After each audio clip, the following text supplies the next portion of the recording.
अब हम आज के मुख्य अतिथि भारत के राष्ट्रीय सुरक्षा सलाहकार माननीय श्री अजित डोवाल जी से अनुरोध करते हैं कि 73वीं परिवीक्षाधीन अधिकारियों की दीक्षांत परेड को अपने आशीर्वचनों से आह्लादित करें।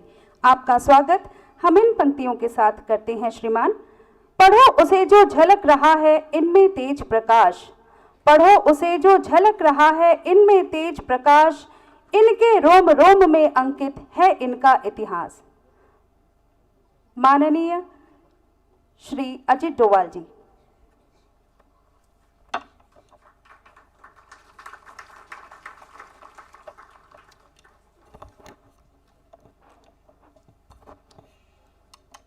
Director of Sardar Vallabhbhai Patel National Police Academy, Shri Atul Karwal, former directors of this academy, retired and serving police officers present, foreign dignitaries, members of the faculty and training staff, media, distinguished guests, ladies and gentlemen.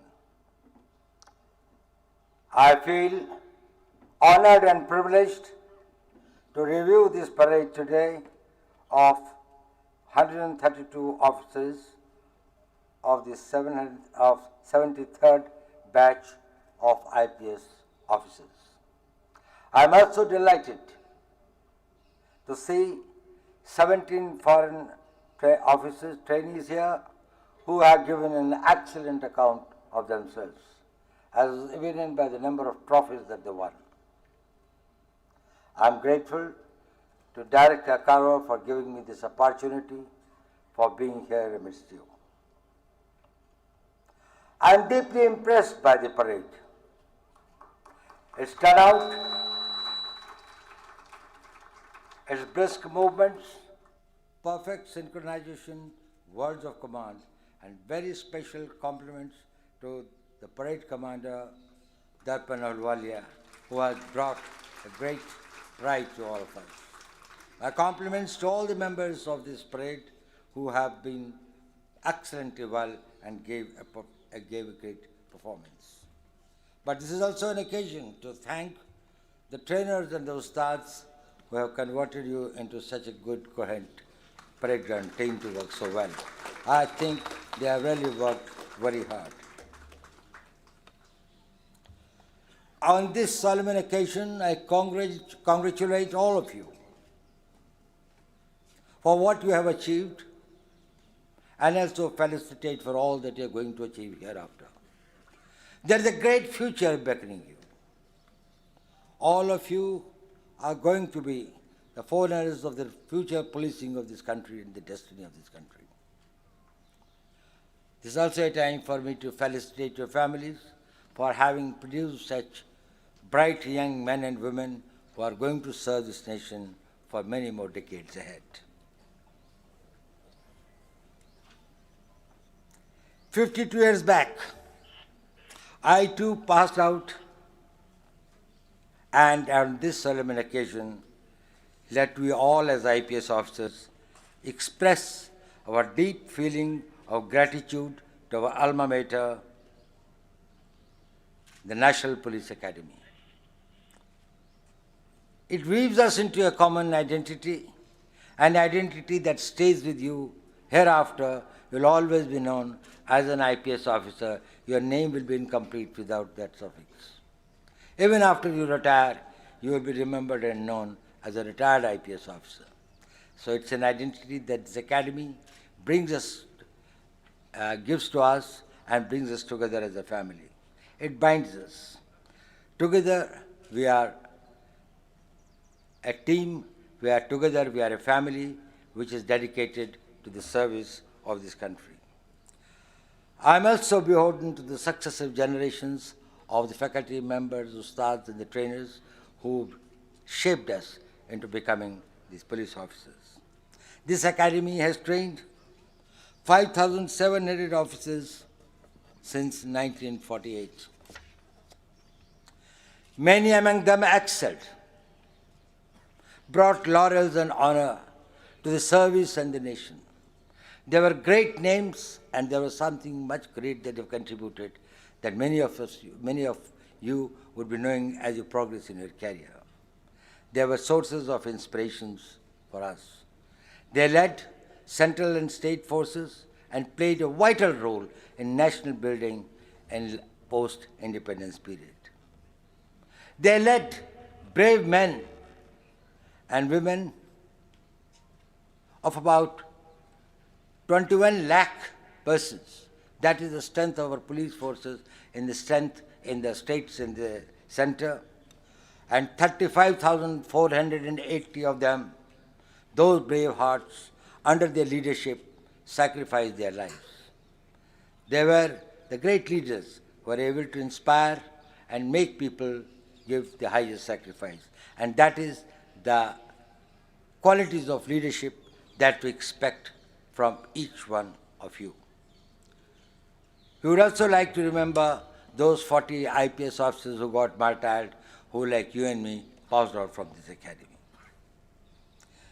All of them played a seminal role in nation building, and you too have a great role ahead. You will all see 100th year of the India's independence and beyond. It will be a different India at that time. India is on the march, and you will see that you will be leading these police forces at a time when it will be in India, which has got a new place in the international arena.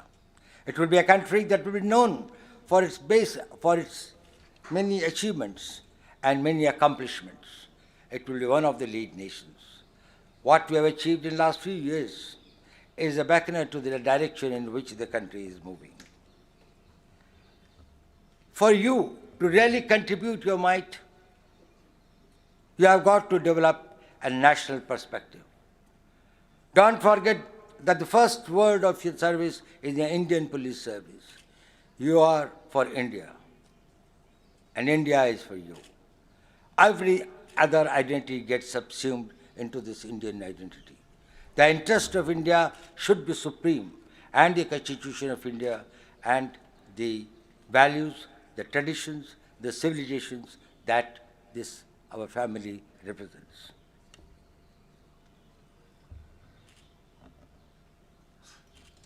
My young colleagues, quintessence of democracy does not lie in the ballot box.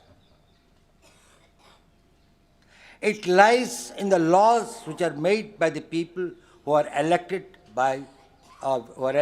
through those ballot boxes. You are the ones who are the enforcers of those laws. Laws are not as good as they are made. Laws are as good as they are executed and implemented, and the service that the people are able to get out of it. If you fail to implement and enforce them in the letter and spirit in which they were made, they were as bad or as good as they were made. So the success of democracy in enforcement of laws that is given by the people through their elected representative lies in your efficiency, in your commitment, in your values, in your attitudes, and in your performance on the ground. Their implementation is more important than their legislation.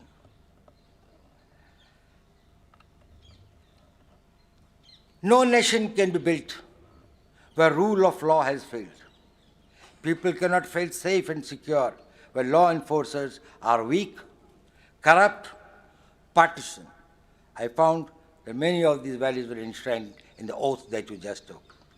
Enforce the law with that spirit. And it's no small call. Together, your service is going to provide, or my service also, to provide this sense of their being protected by law, a sense of safety, sense of security to 130 crore people. Every seventh man on this planet is the one whose safety and whose security you are responsible for. People are most important. The new frontiers of war, what we call as the fourth generation warfare, is the civil society. Wars have ceased to become an effective instrument of achieving their political or military objectives. They are too expensive and unaffordable. And at the same time, there is an uncertainty about their outcome. But it is the civil society that can be subverted, that can be suborned, that can be divided, that can be manipulated to hurt the interest of a nation. And you are there to see that they stand fully protected. So the service of the people is the greatest service, not only from the point of view of our nation building, but also from the point of view of our national security. And police has to work closely with other organizations for which they require a mental attitude that together we are going to work together, together we are going to serve this nation. You are not only required to enforce the rule of law among the civil society, you are also supposed to protect and maintain the order in the length and breadth of this country. In 32 lakh square kilometers of this country, there is not even an inch which is not part of a police station. Our sovereignty goes only as far as the last police station's jurisdiction goes, from the coastal areas to the border areas. In every part of it, maintaining peace and order is also your responsibility. So it is not only 130 crore human beings, but it's also 32 lakh square kilometers of land whose protection is your responsibility. Maybe in the borders we have got other armed forces, we have got army, we have got others, but still the peace and order continues to be the responsibility of the police. Your responsibilities in the year ahead will include not only the policing about which you have been trained very well, but it will extend. You will be responsible for border management of this country. 15,000 kilometers of the border, most of which has got these peculiar problems of its own. Whether it's the border with Pakistan or China or Myanmar or Bangladesh, we have got different types of security-related issues which are manned by the police and the central police organizations which are manning these borders. You will also be expected to undertake highly specialized investigations, maybe with the CBI, with the NIA, maybe with the cybercrime, maybe economic offenses and others, which I think you have got to train. And look at it as your career is not only confined to this thing, but always think big, prepare yourself and train yourself. You will also, some of you would be also working for the intelligence, both within the country and outside.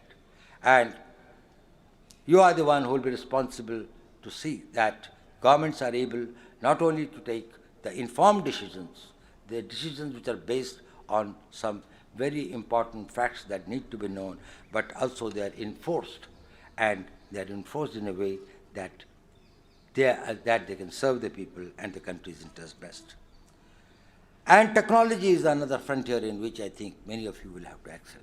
And I am very sure that some of our very specialized police organizations which are having the skill, state-of-the-art technologies for the service of the nation, you will be able to serve the and update and upgrade the technological capabilities of the police force.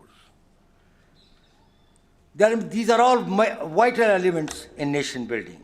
You are leaving this academy not only as police leaders, but also as the soldiers of the new coming vibrant India. Without your success, this nation cannot succeed.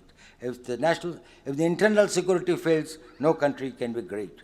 If the people are not secure, people are not safe, they cannot rise to their potential, probably the country can never grow. You are a very lucky generation. You are going to see many momentous changes. A lot of hard and heavy lifting has been done by our predecessors when independence was fought. The country was economically weak, country was more divided, there were princely states, there were problems of partition, and there were a series of other problems that they had to face. Probably now the new type of challenges have come, and I am very sure and confident that all of you are very well equipped and mentally disposed to face those challenges. It is extremely important that you develop the right attitudes. And I am very happy that the director lays so much an emphasis on the right attitudes. You cannot achieve all these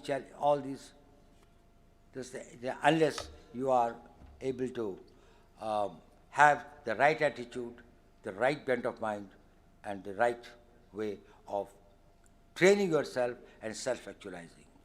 You have got to have, wherever you go, you'll find there will be a lot of talk about reforms. Reforms is learning from the past and not doing the same mistakes again. I want the younger generations not only to be thinking of reforms, that is, you will not commit the mistakes that I did. You have got to be transformative. Now the police forces will have to bring about transformative, that is, think about the future and find the solutions today, and bring about the change in the force and in your capabilities, keeping in view the coming challenges. Thank you very much, and once again my compliments to all of you, and thanks to the director. आपके ये शब्द हमारे जीवन में मील का पत्थर बन सदैव